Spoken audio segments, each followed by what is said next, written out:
Guys, welcome to my another blogs. তো আমি এখন বেরিয়েছি মামা ঘর যাওয়া বলে, ঠিক আছে, গৌরঙ্গপুর। অনেকদিন যাইনি, তাই আজকে ভাবলাম যে একটু বিকেলবেলা মনটা চাইছে যে ঘুরতে যাই, তো মামা ঘরকে নিয়ে ঘুরতে বেরিয়েছি। আর আমার সাথে সব একটা ফচকে কাকা, একটা কাকার ছেলে ভাই আছে। তো আমরা বেরিয়েছি সবাই মিলে একসাথে সাইকেলে করে ঘুরতে। চলো মামা ঘর কিনে তাহলে যাওয়া যায়।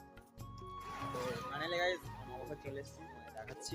এটা আমার দিদার বাড়ি। আমার মামা নেই, আমার মায়েরা 4 বোন 4টে মাসি। আর এটা হচ্ছে আমার মাসিদের ঘর। এটা আমার দিদা, আমার মাসি ভাইজিরা সব রয়েছে। চলে এসেছি অফিসে, এটা আমার মাসিদের বাড়ি।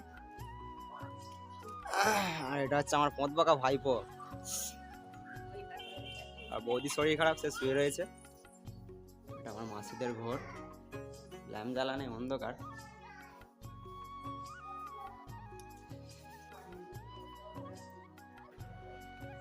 দাদা ভাই সোনার গাছ গড়ে সব ঘরে পাথর পাথর বসিয়ে কি করে হেলেছে।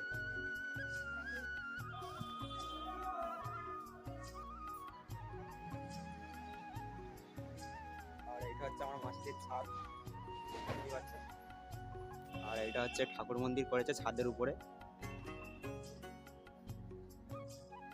আর একদিন পর আরো একটা ভিডিও আসতে চলেছে। আর মামা ঘরে মাঘ মাসের 2 তারিখে, মানে ধুবড়িঝাড়া বলতে নাগরি ক্ষেত্র বাবা পীর ঠাকুরের পুজো হয়।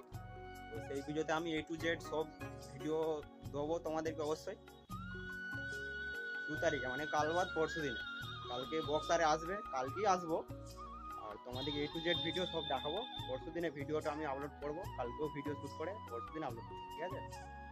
তো বন্ধুরা অনেক ঘোরা হলো, আমি এখন বাড়ি যাবো বলে বেরিয়েছি। আর এটা আমার ভাইজি দাঁড়িয়ে দাঁড়িয়ে দেখছে, বলছে কাকাটা কি করছে।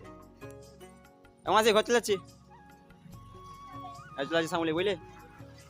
হ্যাঁ, চলে যাচ্ছি রাস্তায়। তো ফাইনালি রাস্তায় বেরিয়ে পড়েছি বাড়ি যাওয়ার উদ্দেশ্যে, বাড়ি যাওয়া বলে। আর এরাও সব যাচ্ছে। তো অবশেষে বাড়ি চলে আসছি, দেখতে পাচ্ছ সব এইমাত্র আসলাম। আর সেই কাকাটাদের বাড়ির কাছে দাঁড়িয়ে রয়েছি। আর ভিডিওটা যদি ভালো লাগে লাইক কমেন্ট শেয়ার করো, আর একটু ফলো করে সাপোর্ট করো আমাকে, পাশে থাকো আমার। রোজের আমি ভিডিও আপলোড করার চেষ্টা করছি।